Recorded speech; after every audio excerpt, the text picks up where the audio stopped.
ரொம்ப எக்ஸைட்டடா இருக்கேன். ஆக்சுவலா இந்த அளவுக்கு வந்து ஆடியன்ஸ் ஜஸ்ட் ஒரு 7, 8 எபிசோட் தான் வந்திருப்பேன்னு நெனைக்கிறேன் நானு. ஆனா, 2ண்ட் எபிசோடு அதுக்கப்புறமே நான் நெனச்சுட்டு இருந்தேன். கொஞ்ச நாள் போகணும் அப்படின்னு.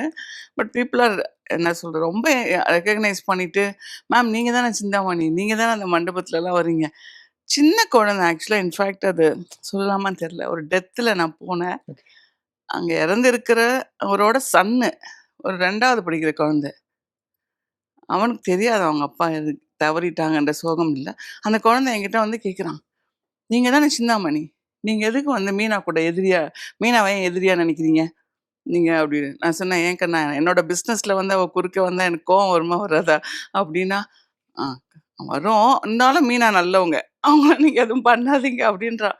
எனக்கு புரியல. அந்த குழந்தை 2வது படிக்கிற குழந்தையோட இந்த சீரியல் வாட்ச் பண்றாங்க.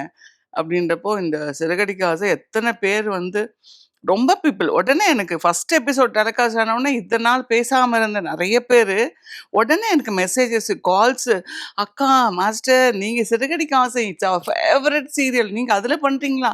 சூப்பர் சூப்பர்க்கா, கங்ராட்ஸ்க்கா" அப்படின்னு. ஸோ அதுவரைக்கும் நான் வந்து நார்மலா சீரியல் பார்க்க டைம் இருக்காது.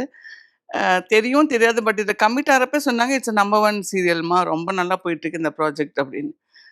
தென் நான் கேட்டதுக்கு அப்புறம் எனக்கு, ஐயோ! என்னடா இது இப்படியா? இத்தன ஃபேன்ஸா சிறகடிக்க இட்ஸ் நான் என்ன சொல்றது? இது கடவுளோட பிளெஸ்ஸிங் தான். I got this opportunity through Selva sir.